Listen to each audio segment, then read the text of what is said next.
इसके बाद पिलातुस ईसा को मुक्त करने का उपाय ढूंढता रहा, परंतु यहूदी यह कहते हुए चिल्लाते रहे, यदि आप इसे रिहा करते हैं तो आप कैसर के हितैषी नहीं हैं। जो अपने को राजा कहता है वह कैसर का विरोध करता है।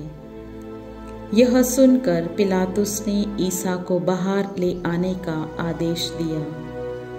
वह अपने न्यायासन पर उस जगह जो लीथोस तोत्रोस और इब्रानी में गबत्था कहलाती है बैठ गया।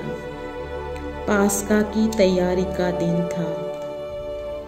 लगभग दोपहर का समय था।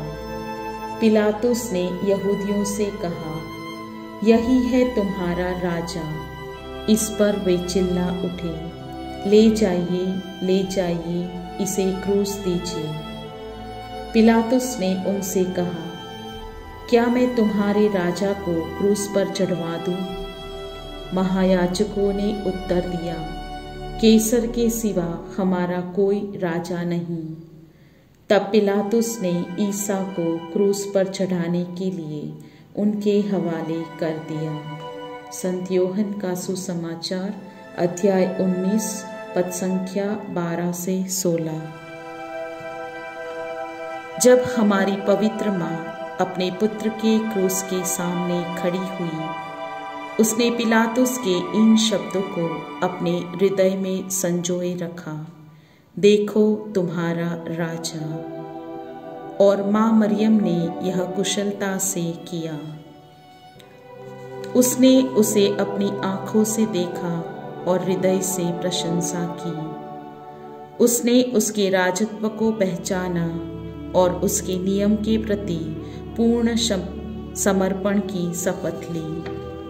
वह केवल उसका पुत्र ही नहीं था, वरन हर रूप में उसका राजा था। कांटों के मुकुट से उसकी महिमा व दया बह रही थी, जिसने जीवन के हर एक क्षण को संचालित किया था।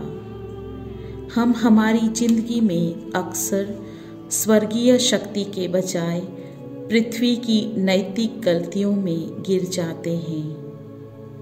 आज प्रकाश डालो कि तुम किस राज्य के सहभागी होना चाहते हो, इस संसार के राज्य का और ईश्वर के राज्य का। ईश्वर के राज्य में रूपांतरित होने की जरूरत है। हमें इस संसार में सही मायनों में जीना है, न कि केवल इसका हिस्सा बनकर ही रहना है।